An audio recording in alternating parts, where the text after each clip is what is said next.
los principales pronósticos que tenemos, ¿no? El primero, ¿qué es lo que estamos esperando en el PIB? Nuestro pronóstico base es una ligera recesión del 0.5% del PIB. Los analistas del sector privado han estado revisando a la baja sus pronósticos de crecimiento y desde un nivel de 1.8-2% que tenían hace algunos meses, ya van en 1.1-1.2, depende de la encuesta de Banxico o de Banamex, Citigroup, Banamex. En esa encuesta se ve que el consenso anda en 1.1, pero se ve una marcada tendencia a la baja. Nuestra estimación pues tiene que ver con todo esto que estamos previendo y al final es una ligera recesión parecida a la que se tuvo en el primer año de gobierno del presidente Andrés Manuel López Obrador. Una ligera recesión que se dio en el 19 ante la desconfianza que generó la decisión previa a la toma de gobierno de cancelar el aeropuerto de Texcoco con una encuestita de mano alzada, ¿no? Encuestita gancito. Y pues eso generó un clima de desconfianza tremendo y al final pues se dio esa ligera recesión. Es lo que estábamos previendo para el 19. Segundo pronóstico en cuanto a inflación y política monetaria. Vemos presiones internas. La primera que señalamos para la inflación es el incremento por decreto del salario mínimo, otra vez de nueva cuenta, ahora del 12%, lo cual va a presionar, así lo vemos, a los salarios contractuales para que en promedio suban 6%, arriba de la inflación, y por lo tanto, pues generen inflación de costos que tendrá sus efectos en los precios de los productos terminados. Adicionalmente, le puedes agregar la cuestión de inseguridad, que está pues cada vez pues, más fuera de control en distintas regiones del país. Y esa inseguridad pues también repercute en los precios, ¿no? Al final de cuentas, los productores tienen que poner en sus precios de venta los riesgos que tienen por la inseguridad, por el derecho de piso, etcétera. Y hay un elemento adicional que es la falta de pago del gobierno a distintos proveedores, no nada más del gobierno, del Estado mexicano a distintos proveedores, que también hace que estos contratistas, productores, etcétera, tengan que incorporar en sus precios de venta, en sus cotizaciones, un sobreprecio por el retraso de pagos del gobierno, que es, calculamos, anda por ahí de 800,000 millones de pesos en el Estado mexicano al término de este año. Entonces, esa inflación que puede, digamos, darse como una tendencia alcista en la segunda mitad del año, porque también tenemos presiones inflacionarias afuera, pues va a dar como resultado que Banco de México tenga también limitado sus reducciones de tasas. Este ciclo de baja de tasa de interés que empezó desde el 6.25, nosotros pensamos que se va a detener en 8.75 o 9, que es donde consideraríamos ahorita que estaría, digamos, el spread mínimo que se requiere para mantener la estabilidad cambiaria. Por otra parte, hay un pronóstico ahora, el tercero, ¿no?, de qué va a suceder con las finanzas públicas. Nosotros creemos que el déficit fiscal, en lugar de un 3.9 programado, al final de cuentas pudiera andar en el 4.2 sobre PIB. Y ese 4.2, ese excedente, se debe a un menor crecimiento que estamos esperando, por lo tanto, menor recaudación, ya tasas de interés más altas que las que estaban presupuestadas, una inflación mayor a la presupuestada, que genera mayor gasto también, ¿no? Y con menor recaudación, menor dinamismo económico, pues al final el resultado es no logras esta meta de bajar el déficit fiscal al 3.9. Cuarto pronóstico, en déficit comercial, estamos esperando un déficit comercial muy equilibrado de alrededor de 10,000 millones de dólares. Es muy pequeño para el volumen de comercio que tenemos. Hay que recordar que somos el socio comercial más importante de Estados Unidos, ¿no?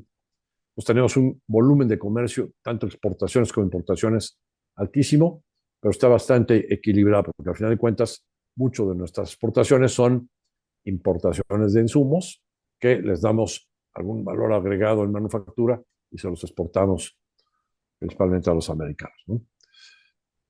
Entonces no hay problemas en cuanto a balanza comercial, digamos que afecten al tipo de cambio. En cuanto a inversión extranjera directa, pensamos que va a tener una ligera disminución en relación a lo que se va a lograr este año. Este año pudiera andar por ahí de los 35 mil millones de dólares, 2024, para el 2025 por este clima de desconfianza, pero pues al final de cuentas todavía estamos dentro de la inercia del nearshoring, a pesar de todo, ¿no? Sigue siendo para muchas empresas internacionales conveniente establecerse en México para venderle a Estados Unidos.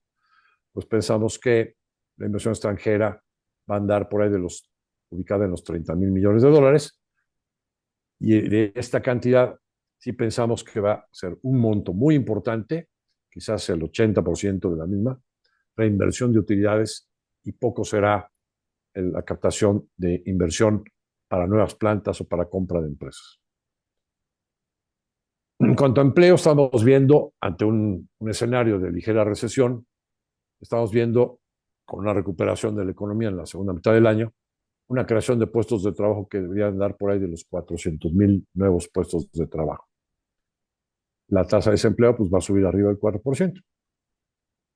Séptimo pronóstico, tipo de cambio. Vemos una volatilidad extrema ante todo lo que estamos viendo, elementos geopolíticos o eventos geopolíticos que pueden darse.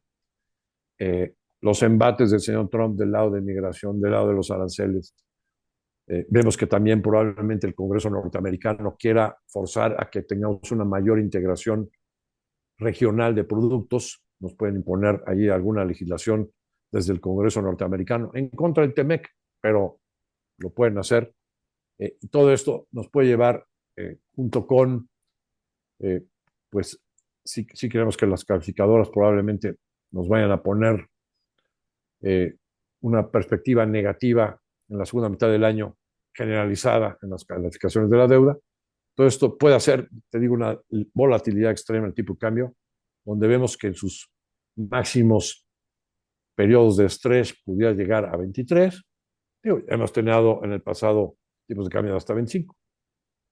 Y vemos también que pudiera de repente haber otras fases donde las cosas se componen, y ante la fortaleza que tiene nuestro comercio internacional, el flujo de inversión extranjera financiera y eh, extranjera directa, pudiera haber tipos de cambio otra vez abajito de 19, ¿no? Entonces vemos muchísima volatilidad en el tipo de cambio.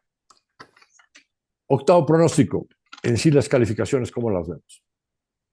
Bueno, ya conocemos hoy que una de las calificadoras, de las tres importantes, ¿no? Moody's, sí nos puso perspectiva negativa, y no dudamos que si no se componen las cosas pudiera bajarnos un escalón en la calificación de la deuda soberana. Standard Poor's y Fitch se vieron más moderados.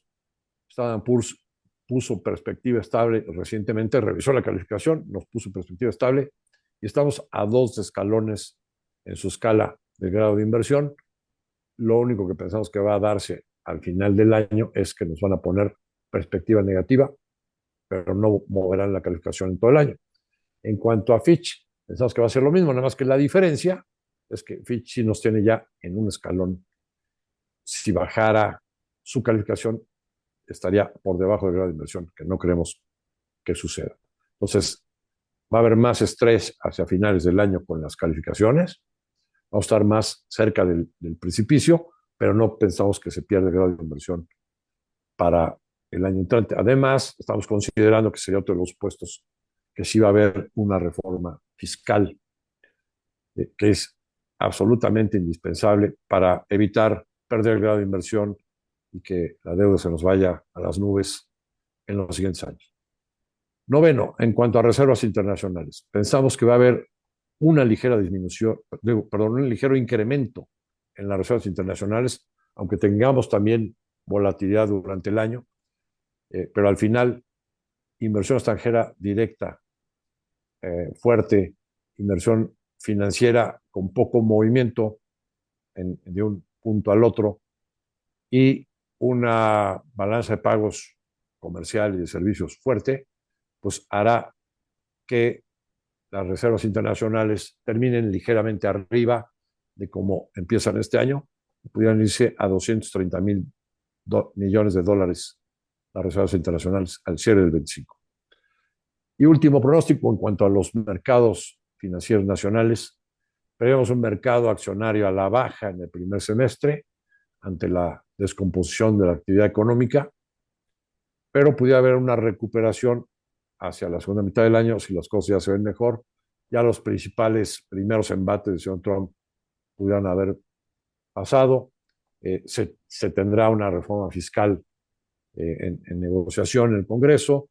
Los mercados se anticipan a los hechos económicos.